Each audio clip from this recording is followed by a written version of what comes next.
نحمده ونصلي ونسلم على سيدنا ومولانا محمد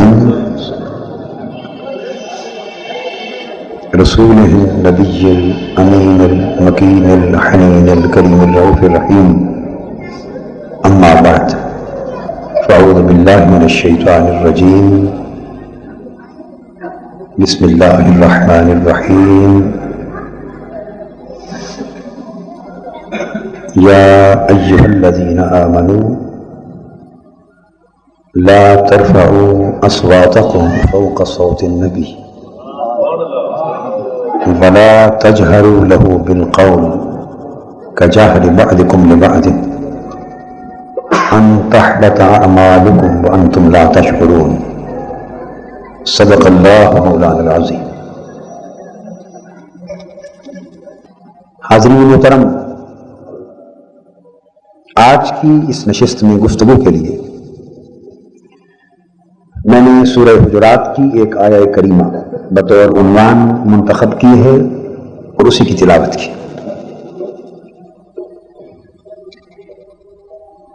اس آیہ کریمہ میں اللہ رب العزت نے امت محمدی صلی اللہ علیہ وآلہ وسلم کو حضور نبی اکرم صلی اللہ علیہ وآلہ وسلم کے حقوق اور آپ کی بارگاہ کے آداب اور آپ کی ذات اقدس کے ساتھ نسبت و تعلق کے حوالے سے ایک خاص تلقین فرمائی. قبل اس کے کہ میں براہ راست اس نقطے کی طرف آؤں، میں اس موضوع کا پس منظر سمجھانا چاہتا ہوں. بر صغیر پاک و ہند میں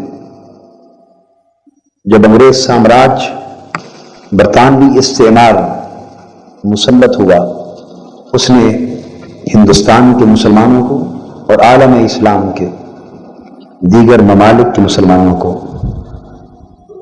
اپنی محکومی اور غلامی کی زنجیروں میں جکڑا. اسے یہ احساس تھا،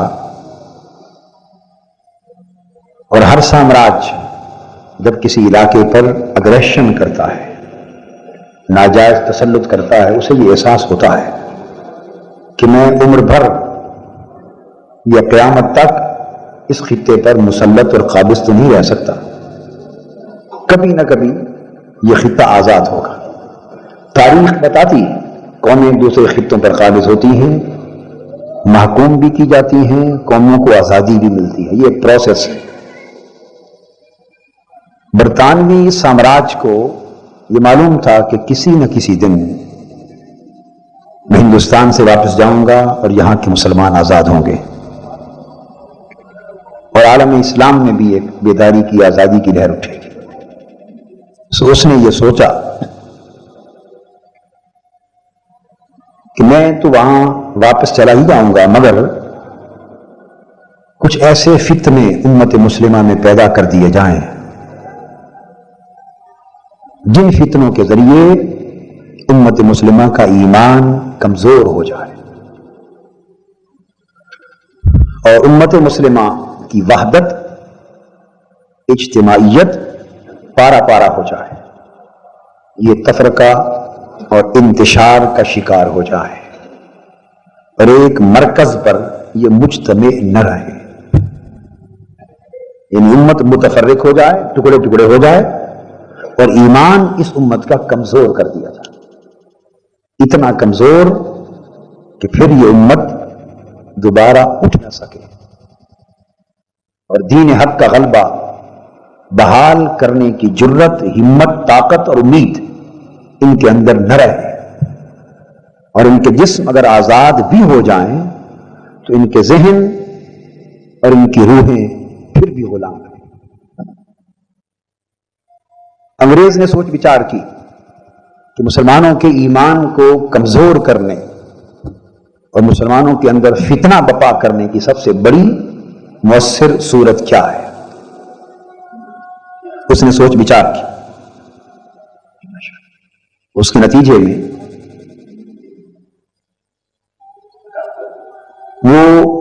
اس فیصلے پر پہنچا کہ امت مسلمہ کا تعلق اور امت مسلمہ کی نسبت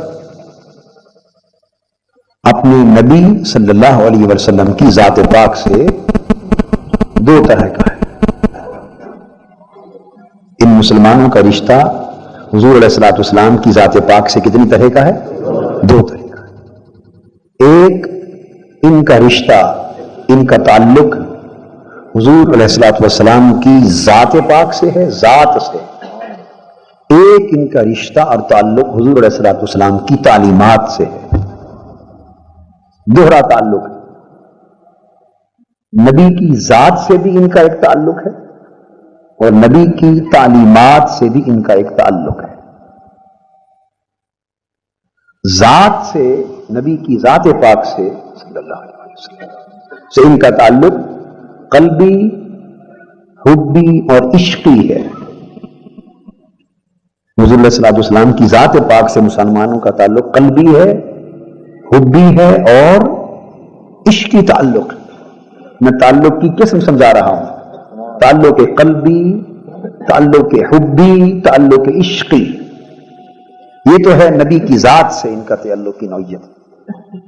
اور نبی صلی اللہ علیہ وسلم کی تعلیمات سے ان کا تعلق عملی، اطاعتی اور اتباعی ہے۔ یعنی حضور علیہ الصلوۃ والسلام کی تعلیمات پر عمل کرنے کا جذبہ رکھتے ہیں وہی جو مسلمان ہیں، اور جو مسلمانی کی راہ پر چل رہے، تعلیمات پر عمل کا جذبہ رکھتے ہیں، اطاعت کرتے ہیں نبی کے حکم کی، آپ کی سیرت طیبہ کی پیروی اور اتباع کرتے ہیں کہ یہ جذبہ موجود ہے۔ اور ایک، اس سے بھی بڑھ کر حضور علیہ الصلوۃ والسلام کی ذات پاک سے عشق، محبت اور ادب کا تعلق رکھتا ہے۔ انہوں نے دیکھا کہ یہ دو رشتے، اور ان دونوں رشتوں کا آپس کا تعلق یہ ہے، ایمان کے باب میں حضور علیہ الصلوۃ والسلام کی تعلیمات پر عمل ایمان کا جسم ہے، تعلیمات نبوی پر عمل ایمان کا، بولیے، جسم ہے، اور ذات نبوی سے عشق و محبت یہ ایمان کی روح ہے۔ انگریز اسلام کے مطالعہ سے اور تاریخ اسلام کے مطالعہ سے اس بات کو جان گئے۔ جس روح کے تعلق کو ایک مثال سے سمجھا دوں تاکہ آپ کو بات سمجھنا اور اس کی تہ تک پہنچنا آسان ہو جائے۔ مثلا سب انسان بیٹھے، ایک انسان کی روح جسم سے نکل جاتی، تو جب روح جسم سے نکل جاتی تو کیا اس کی دو آنکھوں کی جگہ ایک آنکھ رہ جاتی؟ بتائیے، دو کانوں کی جگہ ایک کان ہو جاتا، دو بازو، دو ہاتھ، دو ٹانگیں، ایک ٹانگ اور ایک بازو، ایک ہاتھ رہ جاتا نہیں؟ جسم جوں کتوں رہتا ہے، جسم میں کوئی کمی واقع نہیں ہوتی۔ وہ 5 فٹ کا ہے، 6 فٹ کا ہے، 6.5 فٹ کا ہے، جتنا بھی ہے، اس کا قد و قامت، اس کا جسم، اس کے اعضاء جوں کہ توں پورے رہتے۔ کمی کیا ہوتی؟ بس اس جسم کے اندر سے روح نکل جاتی، اور جب روح نکل جاتی وہ آپ کے سامنے چارپائی پہ پڑا ہوتا ہے، کوئی شخص بھی اس کو انسان نہیں کہتا، اسے کیا کہتے ہیں؟ میت کہتے ہیں۔ گویا فقط روح کے نکل جانے سے جسم پورا کا پورا موجود ہے، اس کا نام بھی بدل گیا۔ روح اندر تھی، وہی جسم انسان کہلاتا تھا، روح نکل گئی، اس کا نام بھی بدل گیا، وہ میت ہو گیا۔ روح اندر تھی، ہر کوئی اس سے پیار کرتا تھا، اس کو سینے لگاتا تھا، اس کے سینے لگتا تھا، ماں باپ بھی، اولاد بھی، بہن بھائی بھی، دوست احباب، ہر کوئی پیار کرتا تھا۔ روح نکل گئی، اب سب پیار کرنے والے شور مچا رہے ہیں، بھائی دیر ہو رہی ہے، جلدی لے جاؤ قبر میں دفناؤ اس کو، گھر میں زیادہ دیر نہ رکھو۔ اب روح نکل جانے کے بعد اسی جسم کو اب گھر میں زیادہ دیر رکھنے کا روادار بھی کوئی نہیں، نکالنا چاہتا۔ گویا وہ جو مقبول تھا روح کے ساتھ، وہ لمحوں میں مردود ہو گیا، اس کی مقبولیت چلی گئی، اس کی پذیرائی چلی گئی، محبوبیت چلی گئی۔ کیوں؟ جسم میں کوئی کمی نہیں ہوئی، فقط روح نکل گئی۔ دوستو، جس طرح انسان کے جسم سے روح نکل جائے اور جسم بغیر کسی کمی کے جوں کا توں رہے وہ ساری مقبولیت کھو دیتا ہے اور اس کی وہ حیثیت نہیں رہتی اور ہر کوئی اس کو رد کر دیتا ہے۔ بس اسی طرح ایمان کا بھی ایک جسم ہے، ایک روح۔ ایمان کا جسم حضور نبی اکرم صلی اللہ علیہ وآلہ وسلم کی تعلیمات پر عمل کرنا، یہ ایمان کا جسم ہے، اور اس جسم کے اندر روح ذات پاک محمد مصطفیٰ صلی اللہ علیہ وآلہ وسلم سے عشق، محبت اور ادب کرنا۔ جب تک ذات مصطفیٰ سے محبت اور عشق کی روح تعلیمات نبوی کے عمل کے جسم میں قائم ہے تو عمل کا جسم مقبول ہے۔ اگر ایمان کے جسم سے حضور علیہ الصلوۃ والسلام کی ذات اقدس کی محبت کی روح نکل گئی، اعمال کا انبار پڑا رہ جائے گا مگر خدا کی نگاہ سے گر جائے گا، مردود ہو جائے گا۔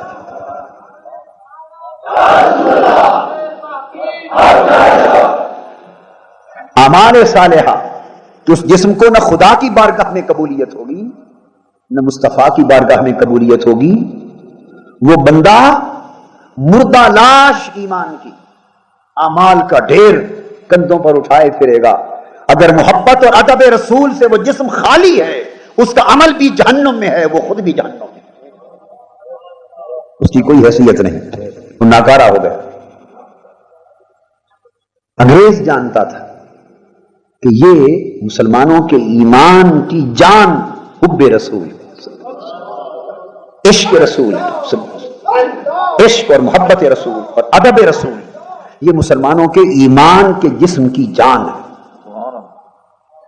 انگریز نے یہ فیصلہ کیا کہ فتنہ یوں بپا ہو سکتا ہے کہ مسلمانوں کے اندر ایسے تصورات کو پیدا کر دو کہ ان کا قلبی اور عشقی تعلق جو اپنے نبی کی ذات کے ساتھ ہے وہ کٹ جائے اور خالی عملی تعلق تعلیمات کے ساتھ رہ جائے۔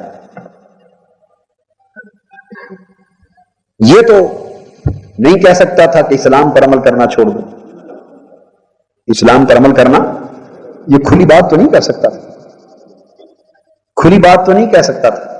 مسلمانوں کے اندر فتنہ یہ بپا کیا کہ اسلام کا، دین کا ایسا تصور ان کے اندر پیدا کیا جائے کہ یہ یوں سوچنے لگے مسلمان اور اس طرح کی تبلیغ کرنے لگیں اور اس طرح کے واعظ کریں اور اس طرح کی کتابیں لکھیں اور اس طرح کے تصور بیان کریں، اس طرح دین کا پرچار ہو کہ لوگوں کے ذہنوں میں یہ بات رفتہ رفتہ آہستہ آہستہ ڈال دی جائے کہ اصل ایمان اور اصل دین اور اصل اسلام تو تعلیمات پر عمل کرنے کا نام ہے۔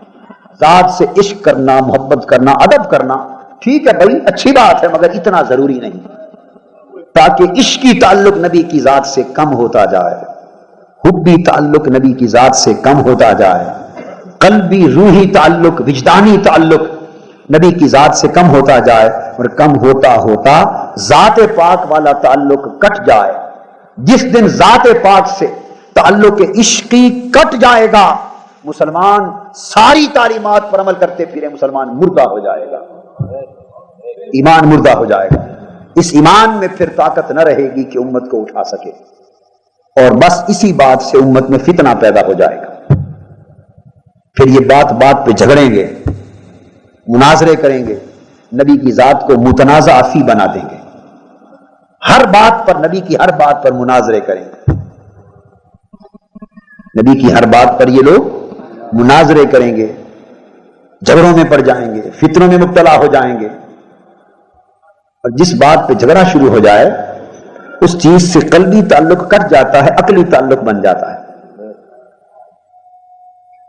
اور ہمیں معلوم تھا انگریز کو کہ مسلمان جو کٹ مرتا ہے اسلام پر، ایمان کے نام پر جان دے دیتا ہے، اپنا تن من دھن لٹا دیتا ہے اور جلتی آگ میں کود جاتا ہے، یہ عقلی تعلق سے نہیں، عشقی تعلق سے کرتا ہے۔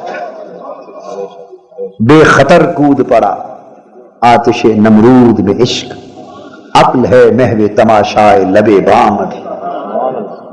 وہ جانتا تھا کہ یہ جو اٹھتے ہیں جہاد کے لیے مسلمان اور سینوں پر گولیاں کھاتے ہیں اور تلواروں سے گردنیں کٹواتے ہیں اور سارا کچھ لٹا دیتے ہیں، یہ عقلی تعلق سے ایسا کبھی نہیں ہوتا عقل نے زندگی میں تاریخ میں کبھی کسی کو گردن کٹوانے کی اجازت نہیں دی.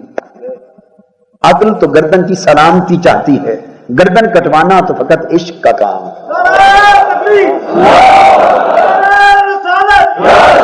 عقل سینے کی سلامتی مانگتا ہے، سینے پہ گولی کھانا عشق کا کام ہے. عقل تو چھت پر کھڑی سود و زیاں کو، نفع و نقصان کو دیکھتی رہتی. اگر آگ میں کود گیا تو جل جائے گا، بیوی بچوں کا کیا ہوگا، گھر بار کا کیا ہوگا، پیچھے کیا بنے گا. عقل تو اسی سود و زیاں میں پڑی رہتی، عمر بھر سوچتی رہتی ہے چھلانگ لگاؤں یا نہ لگاؤں.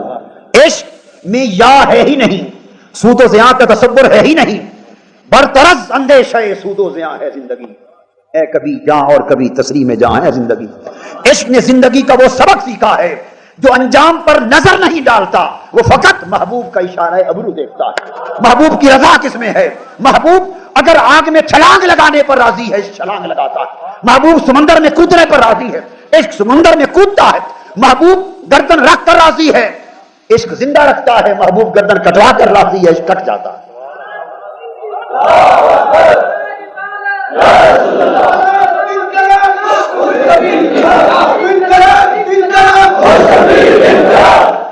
انہیں معلوم تھا کہ مسلمانوں کے اندر ساری زندگی کی رمق، ان کے ایمان کی جان، ان کا جذبہ جہاد، ان کا جذبہ انقلاب، ان کا زندہ امت اور باغیرت امت کے طور پہ رہنا اور حق کی خاطر کٹ جانا، یہ ساری رونق زندگی مسلمانوں کی تعلق عشقی کے ساتھ ہے. یہ رونقیں عشق سے ہیں، عقل سے نہیں، عقل سے نہیں. انہیں معلوم تھا، لہذا اس نے فیصلہ کیا کہ ان کے تعلق عشقی کو کاٹا جائے اور فقط عملی تعلق تعلیمات کا، اس کا تعلق پھر عقل سے استوار ہو جاتا ہے، اس پر بات کو قائم کر دیا جائے. علامہ اقبال نے اس کی کئی مقامات پہ نشاندہی کی. علامہ اقبال نے کہا اسی سازش کی طرف اشارہ کرتے ہوئے کہ دین دشمن مغربی سامراجی طاقتوں نے سمجھا یہ فاقہ کش جو موت سے ڈرتا نہیں ذرا، روح محمد اس کے بدن سے نکال دو. یعنی یہ روح محمد ہے صلی اللہ علیہ وسلم، عشق رسول کی روح ہے، ذات مصطفیٰ سے تعلق عشقی کی روح. یہ بھوکے مسلمان کو بھی حق کے نام پہ کٹوا دیتے، پریشان ہو کر بھی وہ حق کے نام پہ کٹنے سے پیچھے نہیں رہتا. اس روح کو، ایمانی روح کو اس کے اندر سے نکال دو. فکر عرب کو دے کے فرنگی تخیلات، اسلام کو حجاز و یمن سے نکال دو. اس کو مثال میں ایک اور دے دوں. والدین اور اولاد میں ایک رشتہ ہوتا ہے، اولاد کا بھی اپنے ماں باپ کے ساتھ دوہرا رشتہ ہوتا ہے. اسی طرح ایک رشتہ والدین ماں باپ کی ذات کے ساتھ حبی، اور ایک رشتہ والدین کی تعلیمات کے ساتھ عملی. تعلیمات کے ساتھ عملی رشتہ اور والدین کی ذات کے ساتھ حبی رشتہ. دونوں رشتوں میں فرق کیا ہے؟ یہ بات ذہن نشین کر لے. میں ایک بڑا بنیادی فلسفہ تصور دین کا، بنیادی نقطہ، بنیادی مغز اس وقت امت کو جس شے کی ضرورت ہے وہ سمجھا رہا ہوں. آپ ماں باپ کا کہنا مانتے ہیں، یعنی ماں باپ جو اچھا حکم دیتے ہیں مانتے ہیں، حکم کی تعمیل کرتے ہیں. یہ ذات کا تعلق ہے حبی یا عملی تعلق ہے تعلیمات کا؟ عملی تعلق ہے. ماں باپ جو کہیں اس کا کہنا ماننا، ان کی تعلیم پر عمل کرنا. یہ تعلیمات کے ساتھ، والدین کی تعلیمات کے ساتھ عملی تعلق ہے. جو اچھی بات کہیں ماننا، حکم دیں تعمیل کرنا، ان کا کہا ماننا. دوسرا تعلق ان کی ذات کے ساتھ حبی اور ادبی تعلق، اور وہ کیا؟ ماں باپ کے چہرے کو دیکھ کر مبرور حج کا ثواب لینا. اب یہ جو ماں باپ کا محبت بری نگاہوں سے چہرہ تکنا ہے، اس میں تعلیمات پر عمل کا عنصر اس کے اندر تو نہیں. یہ کیا ہے؟ یہ رشتہ ہے اولاد کا ماں باپ کی ذات کے ساتھ محبت کا رشتہ. چہرہ تکنا، ماں کے قدم کو چومنا، باپ کے قدم کو چومنا، ان کی خدمت کرنا، ادب کرنا. وہ جھڑک بھی لیں تو جواب میں اف بھی نہ کرنا، نگاہیں بھی نہ اٹھانا. یہ ساری باتیں ذات کے ساتھ حبی اور ادبی اور عشق کا تعلق، ذات کا تعلق. اگر اولاد ماں باپ سے دور ہو تو زیادہ دن بیت جائیں تو دل اداس ہو جائے ماں باپ کے لیے. یہ جو دل کی اداسی ہے یہ تعلیماتی اور عملی رشتہ نہیں، یہ ذاتی اور حبی رشتہ ہے یا نہیں؟ اولاد دور ہو تو ماں کی مامتا تڑپتی ہے، روتی ہے، یہ تعلیماتی رشتہ نہیں، ذاتی اور حبی رشتہ ہے۔ آپ دونوں رشتوں کے سکوپ کو سمجھ گئے نا؟ اب میں آپ سے سوال کرتا ہوں، ایک شخص یہ کہے کہ میں اپنے ماں باپ کا کہنا تو مانتا ہوں، حکم کی تعمیل تو کرتا ہوں، ان کی تعلیمات پر عمل تو کرتا ہوں، مگر میرے دل میں ماں باپ کے لیے کوئی محبت اور کوئی ادب کا جذبہ نہیں، محبت نہ کرے، ماں باپ کے لیے اداس نہ ہو، ماں باپ کا ادب دل میں نہ رکھے، ویسے کہے کہ حکم کی جہاں تک تعمیل کا تعلق ہے پورا عمل کروں گا، بولی اس اولاد کو کوئی وفادار اولاد کہے گا؟ ماں باپ کہیں گے اگر تمہیں ہماری ذات سے محبت ہی نہیں تو پھر ہماری تعلیمات پر عمل کرنے کی بھی ضرورت نہیں، اس رشتے کی کیا ضرورت؟ تعلیمات جس ذات کی ہیں، جب اس ذات سے تعلق محبت کا نہ رہا، ادب کا نہ رہا، عشق کا نہ رہا، تو تعلیمات پر عمل کرنے سے کیا نفع حاصل ہوگا؟ بس اس مثال کو سامنے رکھ لیں، حضور نبی اکرم صلی اللہ علیہ وآلہ وسلم کی ذات پاک امت کے لیے دوہرے طریقے سے مرکز ہے۔ تعلیمات کے رشتے کا مرکز بھی آقا کی ذات پاک، ذاتی، قلبی، حبی، عشقی تعلق کا مرکز بھی آقا کی ذات پاک۔ تعلیمات کے رشتے کا مطلب یہ ہے کہ آقا کی سنت پر عمل کیا جائے، آقا کی سیرت طیبہ پر عمل کیا جائے، آقا کی فرمودات پر کی تعمیل کی جائے، اطاعت اور اتباع کی جائے، آپ کی پیروی کی جائے، جو آپ کا فرمان ہے زندگی عملاً اس کے مطابق بسر کی جائے۔ یہ تو ہے حضور علیہ السلام کی تعلیمات پر عمل کا تعلق۔ اور اس سے قبل جس سے اس عمل کے اندر جان پڑتی وہ یہ رشتہ ہے کہ آقا کی ذات سے رشتہ ہو، کیسا کہ دل تڑپتا رہے کہ مولا کبھی خواب میں آ جاتے، کبھی آقا کے مکھڑے کی طلب تڑپائے، کبھی گنبد خضرا کے نظارے کی طلب تڑپائے، کبھی سب سنہری جالیوں کی دید کا خیال تڑپائے، کبھی شہر مدینہ کے گلی کوچوں میں گھومنے کی آرزو تڑپائے، اور کبھی حضور کی فضاؤں اور ہواؤں کا تصور تڑپائے۔ آقا کا ادب، گلی کوچے کی ہواؤں کا ادب، مدینہ کے در و دیوار کا ادب، ذات پاک کے محمد مصطفیٰ کی ہر شے کی نسبت کا ادب، اور وہ ادب کہاں تک؟ اتنا ادب کہ تیرے درد یا کتیاں نال آ جائیں۔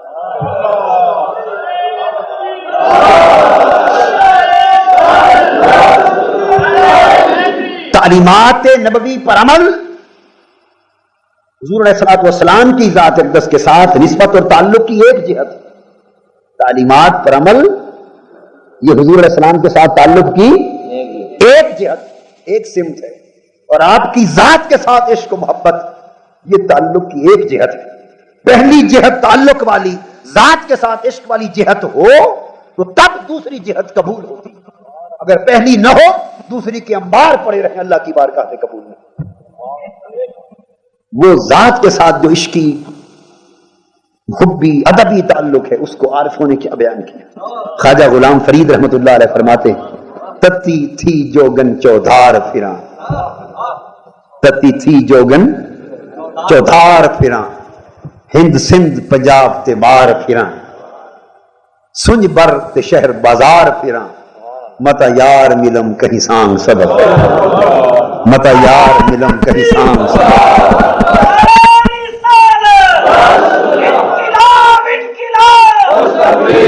متا یار ملم کہیں سانگ سبب۔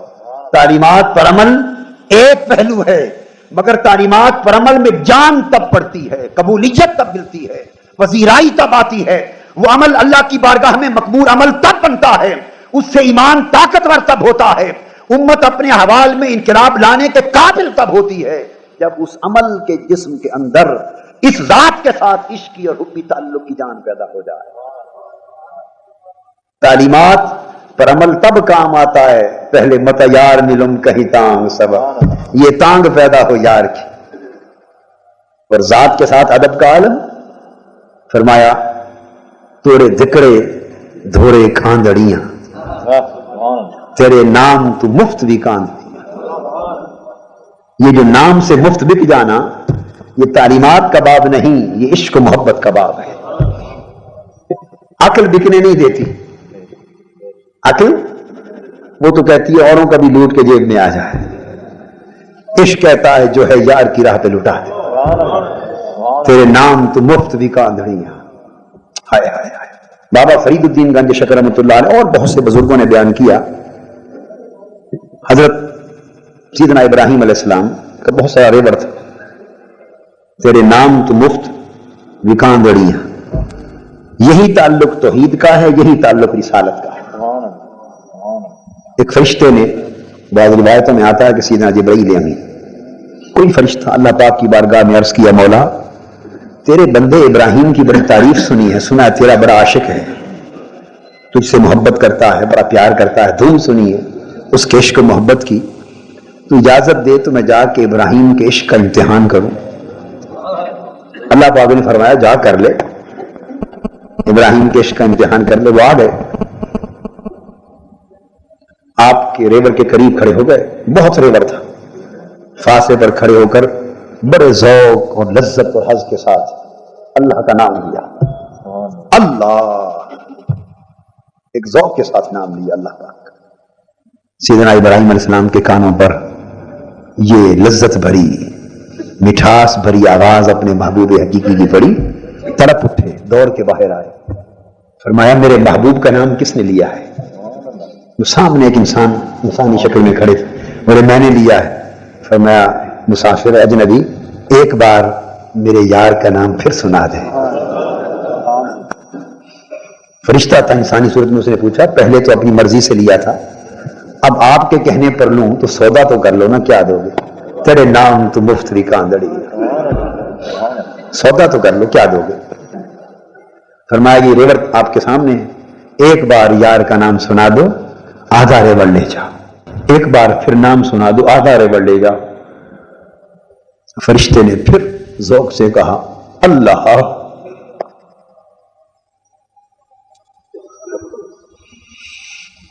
اللہ نام لیا. ابراہیم علیہ السلام نے آدھا ریور اس کے سپرد کر دیا. وہ ریور لے کے جانے لگا. آپ نے پھر پکڑ لیا. فرمایا ایک بار پھر یار کا نام سنا دیا. انہوں نے پوچھا آدھا ریور تو دے چکے, دوبارہ جو لوں تو اب کیا دو گے؟ فرمایا جو رہ گیا یہ بھی لے جانا. تیرے نام تو مفت بھی کاندڑیاں. اس نے پھر اللہ کا نام لیا. آپ نے بقیہ ریور بھی دے دیے. وہ سارا ریور لے کے چل پڑے. آپ نے پھر پکڑا. فرمایا اجنبی ایک بار پھر سناتے جا. وہ پوچھنے لگے آپ کے پاس اب رہ کیا گیا ہے؟ ریور تو سارا میں لے چکا ہوں, اب جو نام لوں اب کیا دو گے؟ فرمایا ان کو چرانے کے لیے نوکر بھی تو چاہیے, ایک بار پھر نام سنا دے, مجھے بھی خرید کے لے جا, بس مجھے یار کا نام سراتے رہنا, میں تیری بکریاں چراتا رہوں گا. ہائے ہائے ہائے ہائے. خواجہ غلام فرید صاحب کہتے ہیں تھوڑے دکڑے دھوڑے کاندڑیاں, تیرے نام تو مفت بھی کاندڑیاں, تیرے نام تو مفت بھی کاندڑیاں, تیرے باندیاں دی بھی میں باندڑیاں, تیرے باندیاں دی بھی میں باندڑیاں, ہم دردیاں کتیاں نال ادب, ہم دردیاں کتیاں نال ادب. حضرت پیر جماعت علی شاہ صاحب محدث علی پوری رحمۃ اللہ علیہ مدینہ پاک کی گلی میں گھوم رہے تھے, اور اہل حدیث مکتب فکر کے ایک بہت بڑے عالم مولانا ابو داؤد غزنوی, یہ نام یاد رکھیں, مولانا ابو داؤد غزنوی, وہ بھی اس موقع پر موجود تھے. حضرت پیر جماعت علی شاہ صاحب محدث علی پوری مدینہ پاک کی گلی سے گزرے, ایک کتے کو دیکھا, اس کا پاؤں زخمی تھا, اس کا پاؤں زخمی تھا, خون بہ رہا تھا. آپ نے اپنی پگڑی اتار کے نیچے بیٹھ گئے, کتے کو پکڑا اور اس کے پاؤں کی پٹی کرنے لگے. کسی نے پوچھا حضرت یہ ناپاک چیز ہے, کتا ہے, اپنی پگڑی سے اس کی پٹی کر رہے ہیں. فرمانے لگے ہم سے تو یہ بھی بہتر ہے, ہمیشہ یہی رہتا ہے مدینہ پاک, ہم تو آتے ہیں 4 دن کے بعد چلے جاتے ہیں. ہم دردیاں کتیاں نال ادب, تیرے نام تو مفت بھی کاندڑیاں, تیرے باندیاں دی بھی میں باندڑیاں, ہم دردیاں کتیاں نال ادب.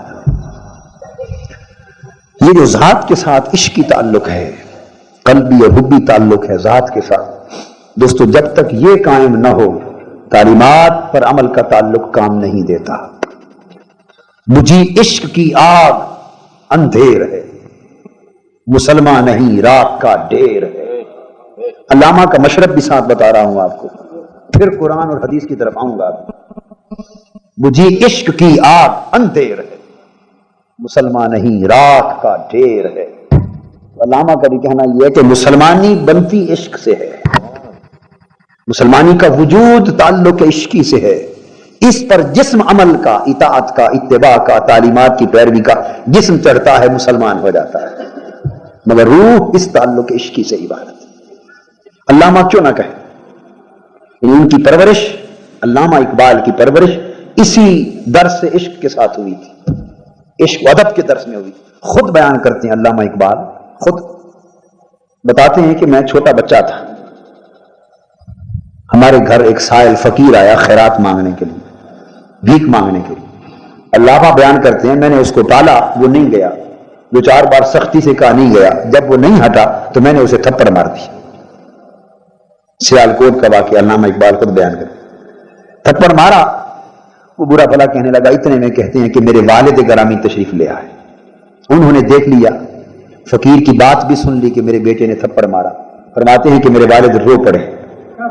علامہ اقبال کے والد گرامی رو کر فرمانے لگے، اب جو نقطہ توجہ طلب ہے، وہ فرمانے لگے بیٹے اقبال تو نے مجھے شرمسار کر دیا، اس فقیر کو تو نے تھپڑ مارا، اگر قیامت کے دن اس نے حضور علیہ الصلوۃ والسلام کی بارگاہ میں شکایت کر دی تو بتا میں کیا چہرہ دکھاؤں گا آقا. اور آقا نے مجھ سے پوچھ لیا کہ تیرے بیٹے اقبال نے فقیر کو تھپڑ مارا تھا، جواب دے. یہ تربیت میں تو آقا کو چہرہ بھی دکھانے کے قابل تم نے نہیں چھوڑا. اب جو میں نقطہ سمجھانا چاہتا ہوں وہ یہ، مارا تو فقیر کو تھپڑ ہے، اب اس واقعے کی ڈوری کہاں جا کے ملاتے ہیں. یوں بھی سوچ سکتے ہیں کہ تو نے ظلم کیا، گناہ کیا، اللہ پاک جواب طلبی فرمائے گا، سزا دے گا، یہ بھی بات ہو سکتی ہے. جب قیامت کا ذکر ہو تو دھیان زیادہ تو اللہ کی عدالت کی طرف جاتا ہے نا، جس کی بارگاہ میں جواب طلبی ہوگی. مگر قیامت کے دن شرمساری آقا کی بارگاہ میں پیشی پر ہو رہی ہے. یعنی بنیادی تصور یہ سمجھا رہے ہیں کہ مسلمان تو اپنے ایمان کی پرورش، ایمان کی تربیت، ایمان کی ترقی اس نہج پر دے کہ یہ سوچ کا رخ ہو جائے کہ میں اگر ایسا بن جاؤں تو آقا کو چہرہ دکھانے کے قابل ہوں گا یا نہیں، سرخ روح ہوں گا کہ نہیں حضور کی بارگاہ میں، یا شرمسار ہوں گا. یعنی ذات پاک کے ساتھ عشقی، قلبی، حبی اور ادبی تعلق استوار کرنا یہ اصل ایمان ہے. اس لیے علامہ کہتے ہیں نگاہ عشق و مستی میں وہی اول وہی آخر، وہی اول وہی آخر، وہی قرآن وہی فرقان وہی یاسین وہی تا. یعنی ذات کے ساتھ تعلق کی اہمیت بیان کرتے.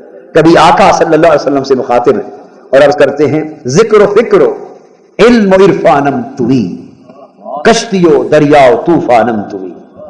حضور میرا ذکر بھی آپ ہے، حضور میرا فکر بھی آپ ہیں، میرا علم بھی آپ ہیں، میری معرفت بھی آپ ہے، میری کشتی بھی آپ، میرا دریا بھی آپ، میرا طوفان بھی آپ ہے، میرا ساحل بھی آپ. یہ ذات اقدس کے ساتھ عشقی، قلبی اور حبی تعلق کی اہمیت بیان ہو رہی ہے. کسی نے علامہ اقبال سے پوچھا اب حکیم الامت کیسے بن گئے؟ حکیم الامت فرمانے لگے 1 کروڑ بار حضور علیہ السلام کی بارگاہ میں درود و سلام بھیجا ہے. نہ علم نے حکیم الامت بنایا، نہ فکر و فلسفہ نے بنایا، نہ شاعری نے بنایا، نہ مغرب کی تعلیم نے بنایا، کسی شے نے نہیں بنایا. کروڑ بار آقا کی بارگاہ میں نیاز و سلام نے بنایا ہے. ہر وقت درود و سلام بھیج کر آقا نے یہ مرتبہ عطا کر دیا. گویا سمجھانا یہ چاہتے ہیں کہ امت میں جتنے بڑے رتبے ملتے ہیں وہ بھی آقا کی بارگاہ میں عشق کی تعلق سے ملتے ہیں، خدمت کے، ادب کے، عشق اور محبت کے تعلق سے نصیب ہوتے ہیں. یہی سے ایمان پرورش پاتا ہے. انگریز نے سازش یہ کی کہ اس تعلق کو توڑ دیا جائے مسلمان کے، اور فتنہ اس کے ایمان میں قائم کر دیا جائے کہ یہ بات بات پہ جھگڑے. درود و سلام کا وقت آئے تو جھگڑا شروع کر دے، جھگڑا شروع کر دے. کوئی کہ اونچا نہیں پڑھنا، کوئی کہ اونچا پڑھنا، آہستہ پڑھنا، اونچا نہیں پڑھنا، کوئی کھڑے ہو کے نہیں پڑھنا، بیٹھ کے پڑھو، لاؤڈ اسپیکر پہ نہ پڑھو، بغیر اسپیکر کے پڑھو. اس پر بھی جھگڑا شروع کر دو. آقا کی ذات کا معاملہ آئے جھگڑا پہ ڈالا کر دو، نور ہیں یا بشر ہیں، اسی پر جھگڑا جاتا. کوئی غیر مسلم سنے تو پوچھے کہ 1400 سال گزر گئے تمہارے نبی کی آمد کو، تم ابھی یہ فیصلہ نہیں کر سکے نور تھے یا بشر تھے. یہ مسلمانوں کا حال ہے، اور جھگڑا ہے ہی نہیں، نور بشر میں کوئی جھگڑا ہی نہیں ہے، بشریت بھی حضور کی ایک شان ہے، نورانیت بھی آقا کی ایک شان ہے۔ بشریت کی شان اس لیے تاکہ عالم بشریت کو فیض عطا کرے، نورانیت کی شان اس لیے کہ نوری مخلوق اور ملائکہ کو فیض عطا کرے۔ حقیقت نہ بشریت کے اندر ہے نہ نورانیت کے اندر ہے، بشریت بھی بیت المقدس پہ کھڑی ہے اور آقا اوپر چلے گئے شب معراج، نورانیت سدرۃ المنتہا پر کھڑی ہے، آقا لا مکان پر چلے گئے، بشریت کے پیمانے معراج کی رات بیت المقدس پر درے کے درے رہ گئے، سراپا مصطفیٰ اوپر چلے گئے، نورانیت کے پیمانے سدرۃ المنتہا پر کھڑے تکتے رہ گئے، مصطفیٰ کعبہ حسین کی گود تک جا پہنچے اور ادنا کی منزل تک جا پہنچے۔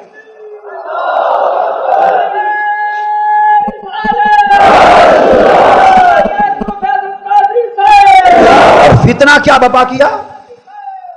فتنہ یہ بپا کیا کہ نبی کی ذات پہ جھگڑے پیدا کر دو، نبی کے علم پر جھگڑے کرو، نبی کے تصرف پر کرو، معجزے پر کرو، نورانیت پر کرو، بشریت پر کرو، درود و سلام پر کرو، حاضر و ناظر پہ کرو، نبی کے نام پر کرو، محبت پہ کرو، ادب پہ کرو۔ کوئی ایک بات ایسی ظالموں نے نہ چھوڑی جس کا ذکر ہو اور نبی کی ذات پر جھگڑا نہ ہو۔ ظالموں، یہ نبی کی ذات انسانیت کے جھگڑے مٹانے کے لیے آئی تھی، تم نے اسی ذات پر جھگڑوں کو استوار کر لیا، یہ ایمان برسالت کا حق ادا نہ ہوا۔ یہ کسی نے نہ سوچا کہ ان جھگڑوں کے پیچھے پس منظر کیا ہے۔ برطانوی سامراج کی ایک سازش تھی کہ جتنے زیادہ جھگڑے پیدا ہو جائیں گے، اختلاف پیدا ہو جائیں گے، جتنے زیادہ مناظرے ہوں گے، اس امت کا تعلق دل کے رشتے کو توڑ کر عقل کے ساتھ بنتا چلا جائے گا، اور جس دن اس امت کا اپنے نبی کی ذات سے قلبی حبی عشقی تعلق ٹوٹ گیا، عقلی فکری صرف اعتقادی نظری مناظرانہ تعلق رہ گیا، اس دن یہ امت دیکھنے میں امت ہوگی مگر بجھی عشق کی آگ اندھے رہے، تباہ ہوگی، مردہ ہوگی۔ اس امت پہ پھر اسرائیل بھی چڑھ دوڑے گا، اس امت پہ امریکہ بھی چڑھ دوڑے گا، اس امت پہ عالم کفر چڑھ دوڑے گا، اس کی تذلیل ہوگی، اسے کفر اپنے قدموں کے نیچے رو دے گا، اس کی غیرت ختم ہو جائے گی، اس کی حمیت ختم ہو جائے گی، اس کی قوت ختم ہو جائے گی، چونکہ ساری غیرت، ساری حمیت، ساری قوت وہ تو عشق ایمان کے ساتھ تھی۔ وہ چراغ بجھ گیا، پھر یہ یہودیوں کے ہاتھوں بھی ذلیل ہوگا، عیسائیوں کے ہاتھوں بھی ذلیل ہوگا، ہندوؤں کے ہاتھوں بھی ذلیل ہوگا، امریکہ کا نیو ورلڈ آرڈر بھی اسے تباہ کرے گا، UN کی سازشیں بھی اسے تباہ کریں گی، اور اس امت کا مقدر ہر در پہ ٹھوکرے کھانا رہ جائے گا، صرف نبی کا در چھوڑ دینے کے بعد، نبی کی ذات کے ساتھ تعلق توڑ لینے کے بعد۔ دوستو، یہ جو ساری بات میں نے سمجھائی، آئیے اب اس کو کچھ قرآن مجید اور حدیث نبوی کی روشنی میں سمجھ لیں۔ جو آیت کریمہ میں نے تلاوت کی، اس میں اللہ پاک نے نبی صلی اللہ علیہ وسلم کی ذات اقدس کے ساتھ اسی عشق کی حبی قلبی اور ادبی تعلق کی تعلیم دی۔ فرمایا یا ایھا الذین آمنوا لا ترفعوا اصواتکم فوق صوت النبی، اے ایمان والو خبردار، اب قرآن مجید کی تعلیم، اس کا مزاج، قرآن مجید کا پیغام اور اس کی روح سمجھنے کی کوشش کریں کہ اللہ پاک حضور علیہ السلام کی ذات سے ہمارا تعلق کس طرح کا استوار کرانا چاہتا ہے، سمجھانا یہی چاہتا ہے۔ اللہ پاک کیا چاہتا ہے کہ اے میرے محبوب کے امتیو، تم میرے حبیب سے کیسا تعلق رکھو، یہ بات سمجھنے والی ہے۔ وہ تعلق کی نوعیت، تعلق کی نیچر، تعلق کا سکوپ، تعلق کے ایٹیکیٹس، تعلق کے آداب، تعلق کی ماہیت قرآن سمجھا رہا ہے۔ سمجھنے قرآن سے لا ترفعوا اصواتکم فوق صوت النبی، فرمایا ایمان والو میرے نبی اور میرے محبوب کی ذات سے تمہارے تعلق کی نوعیت ایسی ہونی چاہیے کہ جب تم میرے محبوب کی بارگاہ میں بیٹھے ہو، میرے حبیب کی مجلس میں بیٹھے ہو اور میرے حبیب گفتگو فرما رہے ہوں، خبردار تمہاری آوازیں میرے حبیب کی آواز سے اونچی نہیں ہونی چاہیے۔ اب ذرا تعلق کی نوعیت سمجھو، جب بولو اتنا اونچا نہ بولو کہ میرے حبیب کی آواز سے، نبی کی آواز سے تمہاری آواز اونچی ہو جائے۔ اب یہ جو حکم ہے بولیے اس میں تعلیمات پر عمل کی کوئی تلقین ہو رہی ہے یا ذات کی محبت و ادب کی تلقین ہے؟ بولیے آواز کو آواز سے اونچا نہ کرنا، اس میں نہ فرائض کا، نہ مستحبات کا، نہ سنن کا، نہ حلال و حرام کا، نہ حج روزہ زکوٰۃ اعمال کا کوئی مسئلہ بیان نہیں ہوا، فقط ذات پاک مصطفیٰ صلی اللہ علیہ وسلم کا ادب، آقا کی محبت، آقا کی بارگاہ کے ساتھ ایک نسبت کے آداب سمجھائے جا رہے ہیں۔ تمہاری آواز میرے نبی کی آواز سے اونچی نہ ہو، ادب کرو، تعلق ادب والا، محبت والا ہو۔ ادب پہلا کرینہ ہے محبت کے کرینوں میں۔ پھر فرمایا وَلَا تَجْهَرُوا لَهُ بِالْقَوْلِ كَجَهْرِ بَعْضِكُمْ لِبَعْضٍ، اور جب تمہیں ضرورت پیش آئے میرے محبوب صلی اللہ علیہ وسلم کو بلانے کی، پکارنے کی، تو خبردار، جیسے آپس میں ایک دوسرے کو بے تکلفی سے بلا لیتے ہو نا، خبردار میرے حبیب کو بے تکلفی سے نہ بلانا۔ ادب گاہست زیر آسمان از عرش نازک تر، نفس گم کردمی آیت جنید و بایزید جا، لے سانس بھی آہستہ کے نازک ہے بہت کہاں، آفاق کی اسکار گہے شیشہ گری، سانس بھی آہستہ، آواز بھی آہستہ کرو، جب پکارو خبردار بے تکلفی سے نہ پکارو، یہ میرے محبوب کی بارگاہ ہے۔ جب یہ قرآن مجید کی آیت نازل ہوئی، حدیث میں آتا ہے جب جس دن سے یہ آیت اتری اس دن صحابی بازار میں آ رہے تھے، ایک صحابی، ان کو کسی نے بتایا ان کی آواز رفیع الصوت تھے، وہ شدید الصوت، یعنی طبعا گلا ان کا ایسا تھا کہ اونچی آواز تھی۔ یہ آیت کریمہ اتری، ان کو کسی نے بتا دیا، وہ وہیں ان کی چیخ نکل گئی۔ اب ساتھ سمجھتے بھی آئیے کہ قرآن کا تصور حضور علیہ السلام کی ذات پاک سے تعلق کا کیا تھا اور اس پر صحابہ کرام کا عمل کیا تھا۔ چیخ نکل گئی اور داڑیں مار کے رونے لگے، وہیں بیٹھ گئے، بڑی دیر روتے رہے، کوئی اٹھا کے گھر لے گیا، دروازہ بند کر لیا کمرے کا اور اندر روتے رہے زاروں قطار۔ حضور علیہ السلام کی بارگاہ تک خبر پہنچی، آپ نے بلوا بھیجا، پوچھا بھائی سنا بہت زیادہ رو رہے ہو، پریشان ہو کر کمرے میں، کیا ماجرا؟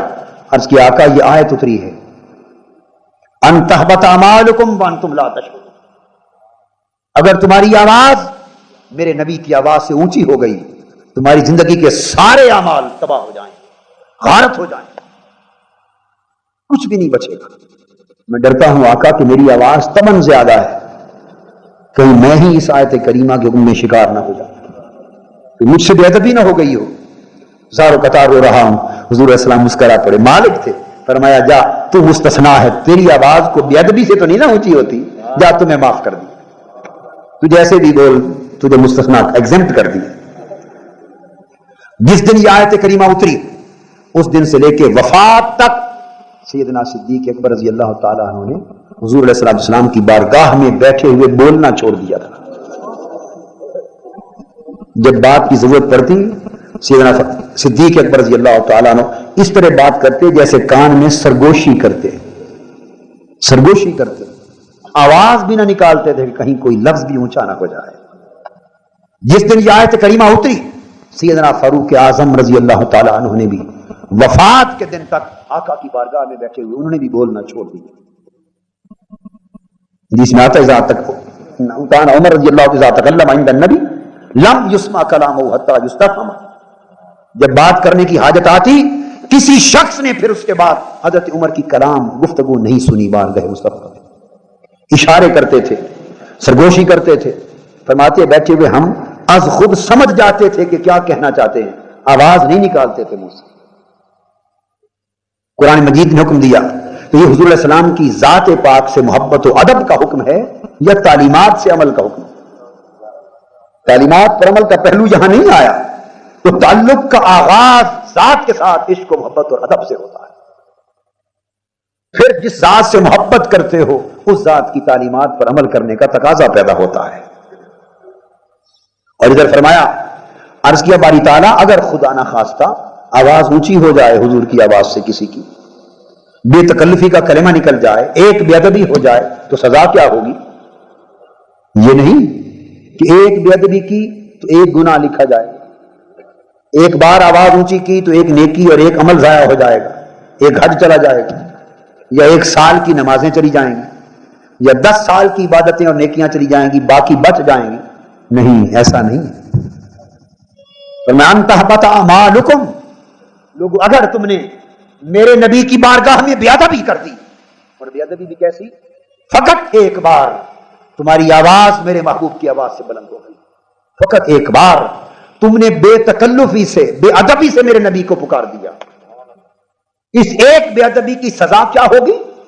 تمہاری ساری زندگی کی نمازیں، حج، زکاتیں، روزے، صدقات، خیرات، طاعتیں، عبادتیں، نیکیاں، جہاد، درس، واعظ، تبلیغیں، کتابیں، مدرسے، جو کچھ تم نے عمر بھر جو کچھ نیکیاں کی، سجدے کیے، تہجد پڑھے، عبادتیں کی، یہ ساری زندگی کی عبادتیں ایک طرف، اگر ایک لمحے کی بے ادبی بارگاہ مصطفیٰ میں ہو گئی، عمر بھر کی ساری عبادتیں، نیکیاں برباد کر دی جائیں گی، تباہ کر دی جائیں گی۔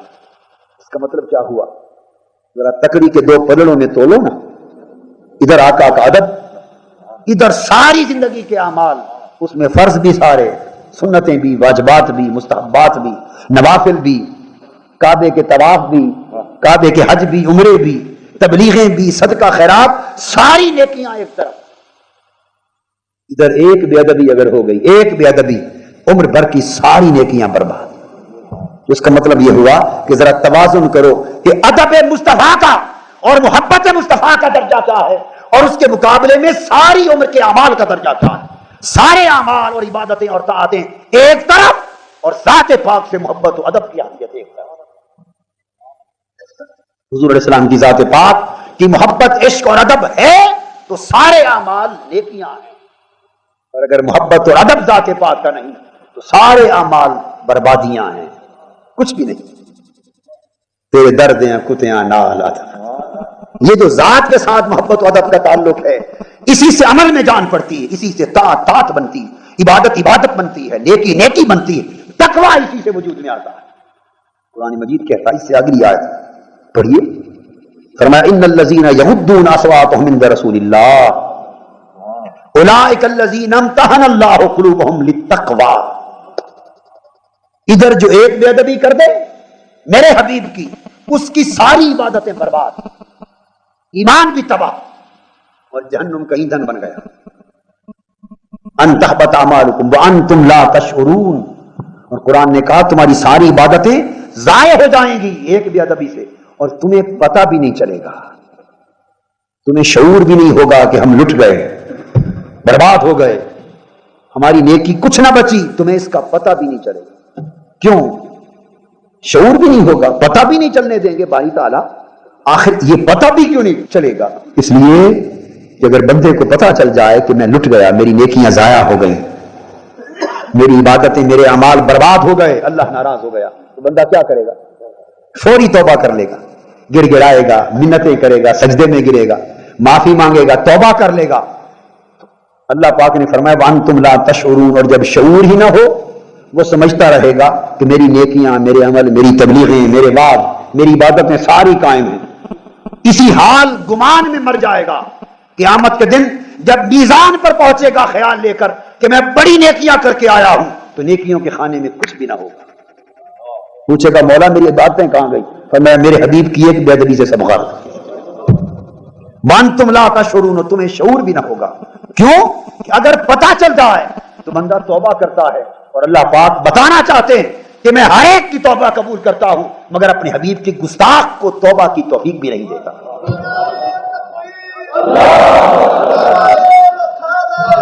اسے توفیق توبہ بھی عطا نہیں ہوتی۔ اس قدر خدا کا غضب ہے، قہر ہے، اور عذاب و ناراضگی ہے اس شخص پر جس نے آقا کی ذات پاک کی محبت اور ادب کے رشتے کو توڑ دیا۔ تو اگلی آیت یہ تو تھا بے ادبی کا نتیجہ، اور اس کا رخ برعکس بھی تو دیکھیں کہ ادب کا نتیجہ کیا ہے، محبت و ادب کا نتیجہ وہ بھی تو دیکھیں نا۔ اگلی آیت اس سوال کا جواب دیتی، فرمایا ان الذین یغضون اصواتهم عند رسول اللہ، اور وہ خوش نصیب لوگ جو میرے محبوب کا ادب کرتے ہوئے اپنی آوازیں میرے حبیب کی آواز سے پست رکھتے ہیں، نیچی رکھتے ہیں، ادب کرتے ہیں، تو ان کو اجر کیا دیتا ہوں؟ اولئک الذین امتحن اللہ قلوبهم للتقوی، بس ان کے ادب رسول کے صدقے انہی کے دلوں کو تقوی کے لیے میں خود چن لیتا ہوں۔ اللہ پاک نے فرمایا اللہ خود چن لیتا ہے. ایک ہے بندے کا خود محنت کرنا، ایک ہے خدا کی نگاہ میں منتخب ہو جانا. ایک ہے مرید ہونا، ایک ہے مراد ہو جانا. ایک ہے تقوی کی خود محنت کرنا، تقوی کے لیے بولیے خود محنت کرنا. ایک ہے امتحان اللہ قلوبہم للتقوی، اللہ حضور کے ادب کرنے والوں کے دلوں کو خود چن لیتا ہے اور ان میں تقوی کا نور بھر دیتا ہے. تو فرمایا متقی وہی ہے جو مصطفیٰ کا مؤدب ہے، متقی وہی ہے جس کے دل میں حضور کی محبت و ادب ہے. گویا تقوی کی تعریف بھی قرآن نے کر دی. محبت و ادب مصطفیٰ کا نام تقوی ہے، اور محبت و ادب مصطفیٰ سے محرومی کا نام کفر ہے. یہ تو ہے کمپیریزن. اب اس کمپیریزن کو جو قرآن مجید میں تو سینکڑوں آیتیں ہیں، کتنی؟ سینکڑوں. یعنی میں وہ بیان ایک ایک آیت اور اس کا ریفرنس دے کے بیان کرنا شروع کر دوں اور فجر کی اذان ہو جائے تو تسلسل ختم نہ ہو. سارا قرآن اس تصور سے بھرا پڑا ہے. آپ کتابیں پڑھا کریں، تصانیف ہیں میری، بہت کچھ لکھا گیا اس پر، ہزارہا صفحات ان موضوعات پہ لکھے.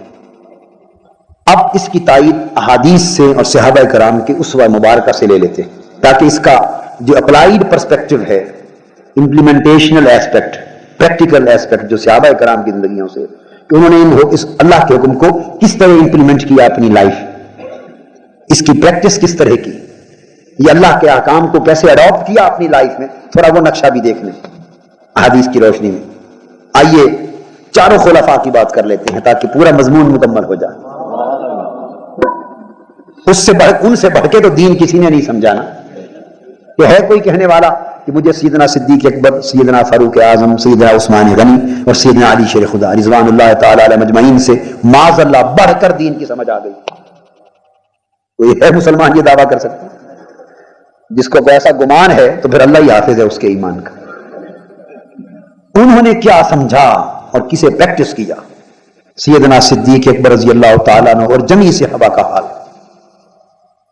صحیح بخاری، مسلم، ترمذی، سیاستہ کی کتابیں حدیث کی بڑی پڑی متفق علیہ حدیث اور حدیث صحیح.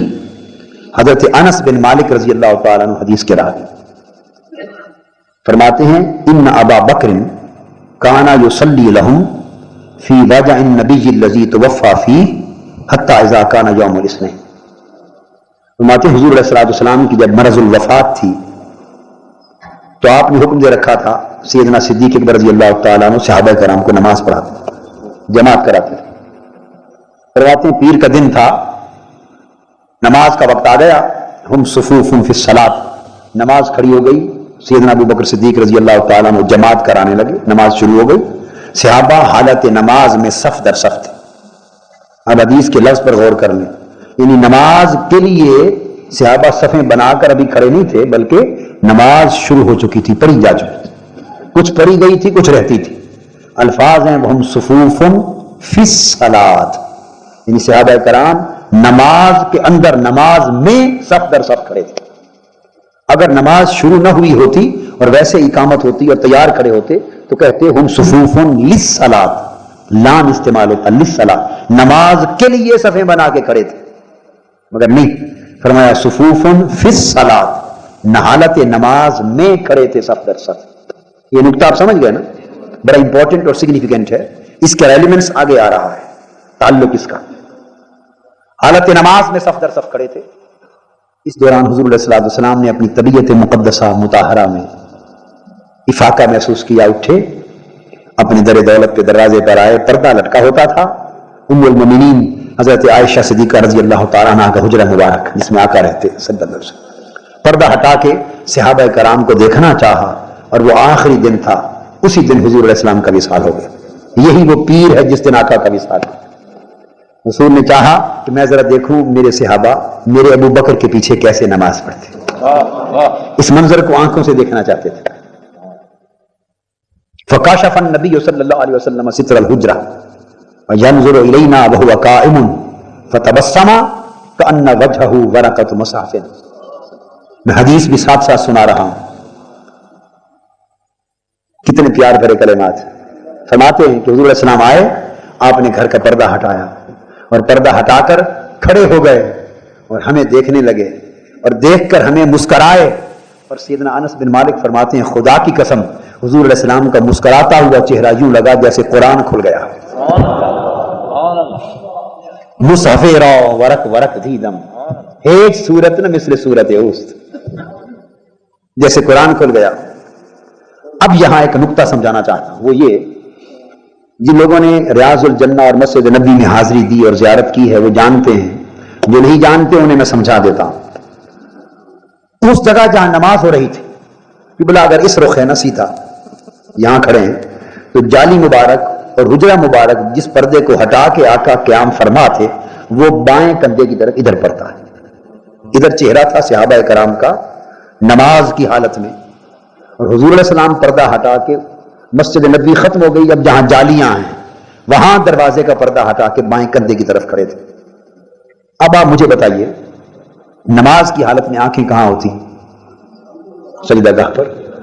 چہرہ کس طرف ہوتا ہے؟ دائیں بائیں یا سیدھا کعبے کی طرف؟ قبلہ رخ. اب آپ ادھر منہ کر کے بیٹھے ہیں، نگاہیں ذرا نیچی کریں، بائیں کندھے کی طرف کوئی صاحب کھڑا ہو ہنس رہا ہو، آپ ادھر دیکھے بغیر ادھر منہ ہو، نظر آ جائے گا اس کا مسکرانا؟ پکی بات کر لیں، کچی نہیں. آئے گا نظر؟ نہیں آئے گا. صحابہ کرام جو حالت نماز میں سجدہ گاہ پر نگاہیں آقا در دولت کا پردہ ہٹا کے مسکرا رہے ہیں، حالت نماز میں حضور علیہ السلام کا مسکراتا ہوا مکھڑا کیسے نظر آ گیا؟ رخ انور آقا کا، رخ زیبا، حضور کا تبسم، حضور کی مسکراہٹ کیسے نظر آ گئی؟ ناممکن تھا اگر چہرے پھیر کر ادھر نہ تکتے تو چہرہ کبھی نظر نہ آتا. ادھر آقا دو جہاں کی در دولت کا پردہ ہٹا، پردہ ہٹنے کی آواز آئی، اور بعض روایات میں آیا ہے کہ پردہ ہٹا، آقا مسکرائے اور مسکراہٹ سے چہرے سے نور نکلا، مسجد نبوی نور کی شعاع سے منور ہو گئے. اس نور کی تنویر کو دیکھ کر یا پردہ ہٹنے کی آواز سن کر صحابہ کرام سمجھ گئے کہ رخ یار بے نقاب ہو گیا ہے. عقل بولی صحابیوں ادھر قبلہ ہے، چہرے نہ پھیرنا. عشق بولا ارے صحابیوں ادھر کعبہ ہے تو کیا ہوا، آج ادھر کعبے کا بھی کعبہ ہے. عقل بولی اگر چہرے پھر گئے نماز ٹوٹ جائے گی، دوبارہ پڑھنی قضا کرنا ہوگی. عشق بولا نمازیں جو قضا ہوں پھر ادا ہوں، نگاہوں کی قضائیں کب ادا. آج رخ یار آنکھوں کے سامنے، اور پھر عشق کہنے لگا عقل کو مسئلہ ہی غلط معلوم ہے. عقل کیا جانے مسئلہ کیا ہے، عقل کیا جانے مسئلہ. اس لیے علامہ اقبال کہتے ہیں عقل کو تنقید سے فرصت نہیں، عشق پر اعمال کی بنیاد رکھ. عشق پر استوار کر اعمال کو، ایمان کو. عقل تو تنقید ہی کرتی رہتی. عشق نے کہا غیر کو دیکھا جائے تو نماز ٹوٹتی ہے، یہ تو رخ یار ہے. یہ وہی رخ ہے جسے حالت نماز میں رب نے سلام کرنے کا حکم دے رکھا ہے. السلام علیکم ایھا النبی. آپ نماز پڑھ رہے ہوں، کوئی اور آدمی آ کے سلام کر دے، نماز میں سلام کا جواب دینا فرض ہے. سلام کرنا سنت ہے، جواب دینا فرض ہے. مگر آپ نماز میں کھڑے ہوں، کوئی سلام کر دے، جواب دیں گے؟ اگر آپ نے خالی سلام کا جواب دے دیا حالت نماز میں، نماز ٹوٹ گئی. ادھر سلام کا جواب دینے سے نماز ٹوٹتی ہے، ادھر مولا کریم فرماتے ہیں کہ میری نماز میں میرے مصطفیٰ کو سلام بھیجا کرو. السلام علیکم ایھا النبی. عبادت خدا کی ہے، نماز خدا کی ہے، توجہ اللہ ہے، کلام خدا کے ساتھ ہے. اللہ کے حضور عبادت میں سربسجود ہیں، اس کی دہلیز پر سائل بن کے عبادت کے حال میں بیٹھے ہیں. توحید عروج پر ہے، توحید عروج پر ہے، تعلق باللہ عروج پر ہے، توجہ اللہ عروج پر ہے، نور توحید آ رہا ہے. رب کائنات کا حکم ہے اب جب میری توحید کا نور عروج پر ہو، لوگوں مجھ سے خیرات مانگنی ہے اس حال میں، اب میرے مصطفیٰ کو پکار کے سلام کرو. سلام ہو آپ پر اے نبی، اور رحمتیں اور برکتیں خدا کی. جب آقا کو سلام بھیجیں گے دھیان اور توجہ جائے گی کہ نہیں جی؟ تو خدا کی عبادت اپنے نبی کی بارگاہ کے درود و سلام سے، اور فرمایا ادھر سلام بھیجو، آگے چلو اب میرے نبی پر درود بھیجو، اور میرے نبی کی آل پر بھی درود بھیجو. پیاری تعالیٰ تیری عبادت ہے، اسے تو خالص اپنی ہی رہنے دیتا، اس میں اپنے نبی کے بھی ذکر کو ڈال دیا، اور سلام بھی ڈال دیا، اور درود بھی ڈال دیا، آل رسول کو بھی ڈال دیا. عبادت تیری، یہ ساری باتیں آ گئی. فرمایا یہ بھی غیر کی نہیں، میرے محبوب کو سلام کرنا بھی میری عبادت ہے۔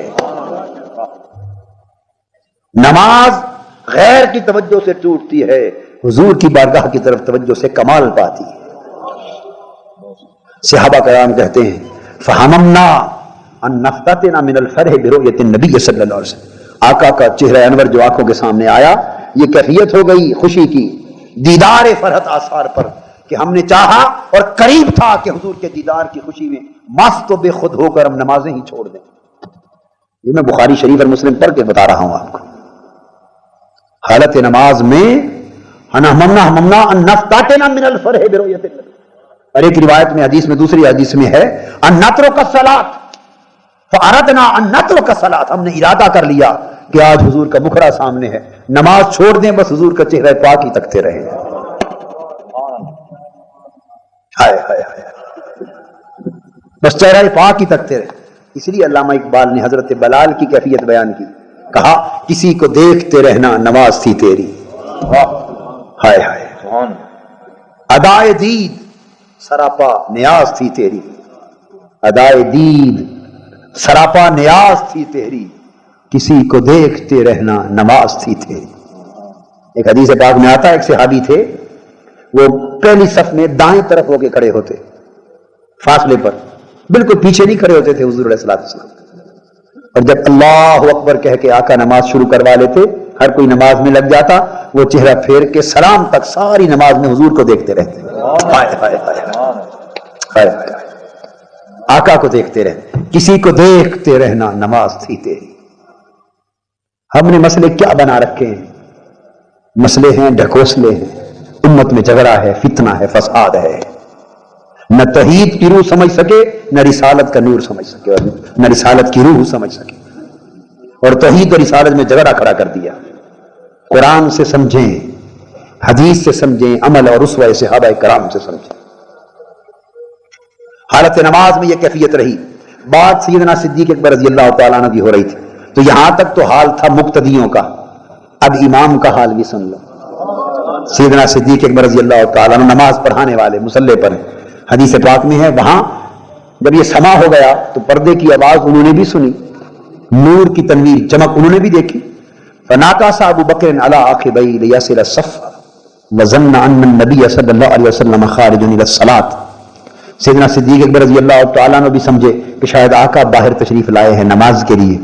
ابو بکر صدیق رضی اللہ تعالیٰ عنہ نے حالت نماز میں ادب اور محبت مصطفیٰ میں مصلی چھوڑ دیا، ایڑیوں کے بل پیچھے صف پر ہٹا ہے، صحابیوں نے رخ کعبے سے چہرہ موڑ لیا، امام سیدنا صدیق اکبر نے ادب مصطفیٰ میں حالت نماز میں مصلی چھوڑ دیا۔ یہ نماز ہے ان کی، یہ ذات پاک سے عشقی، حبی، ادبی، قلبی تعلق تھا، اسی تعلق کے گرد نماز گھومتی، اسی گرد اعمال، اسی گرد طاعت اور عبادات۔ حضور علیہ السلام نے جب یہ منظر دیکھا راضی ہو گئے، اور حدیث پاک میں انس بن مالک فرماتے ہیں فاشار الینا ان اتموا صلاتکم وارخ الستر، پھر آقا نے ہمیں اشارہ کیا کہ اپنی نمازیں مکمل کر لو، پردہ گرا کے تشریف لے گئے۔ یہاں سے پتہ چلتا ہے کچھ نماز پڑھی جا چکی تھی، کچھ رہتی تھی، اس لیے فرمایا اتموا، نمازیں مکمل کر لو، یہ نہیں فرمایا کہ نماز شروع کر لو۔ اگر نماز شروع نہ ہوئی ہوتی فرماتے بھائی یہ اب ہو گیا جو ہونا تھا، نماز پڑھو، شروع کر لو، فرمایا نہیں، نماز مکمل کر لو۔ یہ سیدنا صدیق اکبر رضی اللہ تعالیٰ عنہ کا ادب، ذات کے ساتھ عشق، تعلق اور محبت کا حال۔ سیدنا فاروق اعظم رضی اللہ تعالیٰ عنہ کعبے کا طواف کر رہے ہیں، طواف کے دوران حجر اسود کے بوسے کے لیے رکے، سیدنا فاروق اعظم رضی اللہ تعالیٰ عنہ نے حجر اسود کو خطاب فرمایا، فرمایا حجر اسود، عمر جانتا ہے انک حجر لا تنفع ولا تضر، واللہ ما قبلتک لولا رأیت رسول اللہ صلی اللہ علیہ وسلم یقبل، خدا کی قسم حجر اسود، عمر جانتا ہے تو ایک پتھر ہے، نہ تو میرے نفع کا مالک ہے نہ نقصان کا مالک ہے، ہم تو پتھروں کو چھوڑ چکے تھے اور پتھر چھوڑ کے آج تجھے چومتے پھرتے، ہائے ہائے ہائے، پتھر چھوڑنے والے آج خدا کے گھر کا طواف کرتے ہیں اور تجھے چومتے ہیں، کیوں؟ خدا کی قسم حجر اسود کبھی عمر تمہیں بوسہ نہ دیتا اگر میں نے مصطفیٰ کے لب تمہیں لگتے نہ دیکھے ہوتے. میں نے تو آقا کے لب دیکھے تھے اس لیے پتھر چومنے پڑ گئے. ہم اور آپ بھی حجر اسود کے بوسے دیتے ہیں نا. طواف کعبہ کے دوران ہماری نیت کیا ہوتی ہے حجر اسود کے بوسے دے کے وقت؟ اور فاروق اعظم رضی اللہ تعالیٰ عنہ کی نیت یہی ایمان کی کیفیتوں کا اندازہ کرنا. ہم بوسہ دیتے ہیں, حجر اسود چومتے ہیں, کس نیت سے؟ کہ گناہ معاف ہوں گے. یہی کرتے ہیں نا ذہن میں. وہ گناہوں کو چوس لیتا ہے, کوئی کہتا ہے قیامت کے دن گواہی دے گا, شہادت دے گا, شفاعت کرے گا. قطارے میں لگ لگ کے دھکے مار مار کے ایک بوسہ دیتے ہیں کہ تاکہ ہمارا شفیع بن جائے, ہماری سفارش ہو, گناہوں کی بخشش ہو. ہم چومتے ہیں اپنے لالچ میں. فاروق اعظم چوم رہے ہیں یار کے لبوں کی نسبت سے. اس لیے چومتا ہوں تمہیں کہ حضور کے لب لگے تھے. وہ جہاں لب لگے ہیں ان جگہوں کی تلاش میں, ہائے ہائے ہائے, جس پتھر پہ یار کے لب لگے ہیں وہ اس جگہ کی تلاش میں ہے کہ ہم بھی چومیں. مجھے کیا خبر تھی رکوع کی, مجھے ہوش کب تھی سجود کی, تیرے نقش پاک کی تلاش تھی کہ میں جھک رہا تھا نماز. اور میری زندگی بھی عجیب ہے, میری بندگی بھی عجیب ہے, جہاں مل گیا تیرا نقش پا وہیں میں نے کعبہ بنا لیا. ان کی عبادتیں اس نسبت پر استوار ہوتی تھی. سیدنا فاروق اعظم رضی اللہ تعالیٰ عنہ, پھر سیدنا عثمان غنی رضی اللہ تعالیٰ عنہ کا حال دیکھ لو.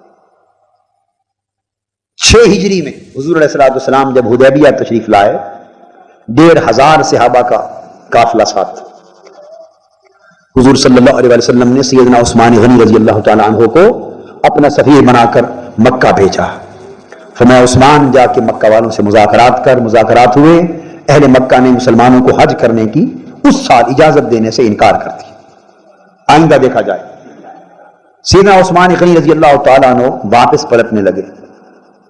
کافروں نے کہا عثمان تم چونکہ آ گئے ہو, کعبہ سامنے ہے, تمہیں اجازت ہے طواف کر لو. بولیے 6 سال کے بعد گئے تھے سیدنا عثمان غنی رضی اللہ تعالیٰ عنہ. جب سے ہجرت کی تھی بیت اللہ کا دیدار کرنے کا موقع نہ ملا تھا. نگاہیں مشتاقان دید کی کعبہ دیکھنے کو ترس گئی تھی. 6 سال کے بعد پہنچے, کعبہ سامنے ہے, یار ادھر ہے, کعبہ سامنے ہے, اور آقا حدیبیہ کے میدان میں بیٹھے. کافر کہہ رہے ہیں طواف کر لیں.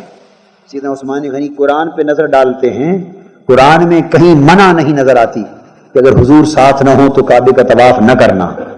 کسی آیت میں منع نہیں طواف. حدیث پہ نظر ڈالتے ہیں, کہیں آقا کی منع نہیں ملتی کہ اگر میں ساتھ نہ ہوں تو طواف نہ کرنا. چلتے ہوئے حضور نے روکا بھی نہیں ہے کہ عثمان اگر میں ساتھ نہ ہوں اور مجھے اجازت نہ ملے تو تم طواف نہ کرنا. منع مسئلہ شریعت میں کہیں نہیں ملتی.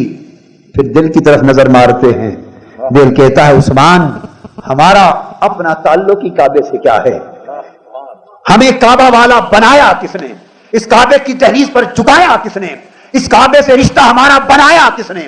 یہاں تو 360 بت پڑے ہوتے تھے, اسی یار نے اس صحن کو بتوں سے پاک کیا اور اس وحدت قدہ ابراہیمی تک ہمیں پہنچا دیا. عثمان غنی رضی اللہ تعالیٰ نے فرمایا مکہ کے کافروں تم نے میرے ایمان کا اور ہمارے ایمان کا مفہوم ہی نہیں سمجھا. واللہ ما اطوف بہی حتی یطوف بہی رسول اللہ صلی اللہ علیہ وسلم, خدا کی قسم بے شک کعبہ سامنے ہے, طواف میں کوئی رکاوٹ نہیں, مگر جب تک میرے آقا طواف نہ کر لیں عثمان سامنے کھڑا ہو کر بھی کعبے کا طواف نہیں کرے گا. سیدنا عثمان غنی رضی اللہ تعالیٰ عنہ کعبے کا طواف کیے بغیر واپس پلٹ گئے.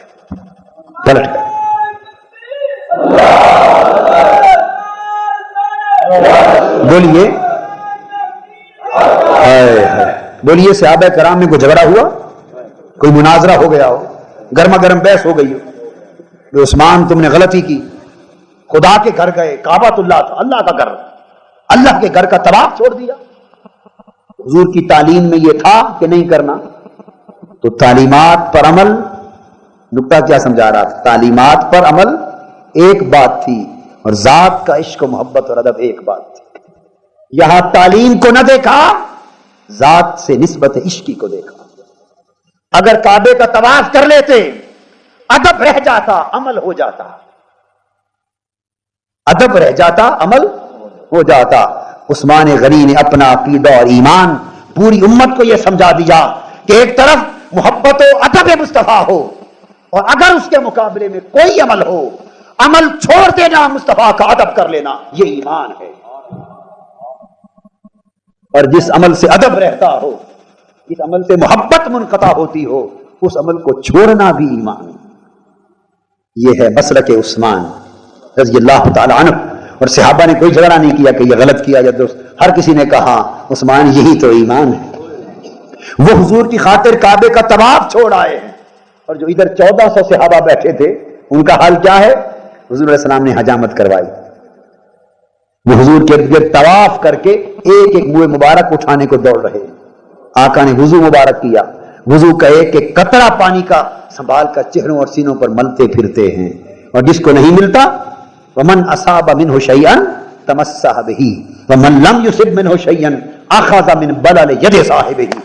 جس کو حضور کے وضو کا ماں کا پانی کا قطرہ نہیں ملتا، وہ دوڑ کے دوسرے صحابی کے ہاتھوں سے ہاتھ ملتا پھرتا ہے، بھئی تجھے قطرہ مل گیا پانی کا، میرا ہاتھ بھی رگڑ لینے دے، میں بھی چہرے سینے پہ مل لوں۔ عروہ بن مسعود سے پوچھو، کہتے ہیں میں نے آ کر حدیبیہ کے میدان میں صحابہ کرام کے ادب مصطفیٰ کا اور محبت مصطفیٰ کا عالم دیکھا۔ کہتے ہیں خدا کی قسم، رأیت قیصر فی قومہ ورأیت کسریٰ فی قومہ ورأیت النجاشی فی قومہ ما رأیت ملکا احدا قط یعظم اصحابہ مثل محمدا یعظم اصحابہ۔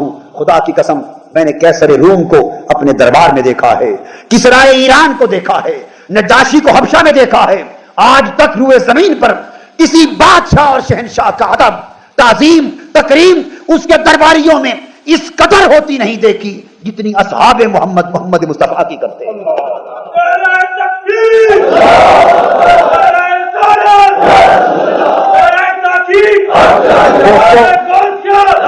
تعلیمات پر عمل بات میں تھا، پہلے ذات پاک کے ساتھ عشقی قلبی حبی تعلق انتہا پر تھا، اور آخری بات اور نچوڑ اب سیدنا علی شیر خدا رضی اللہ تعالیٰ عنہ اس کا حال پوچھنا۔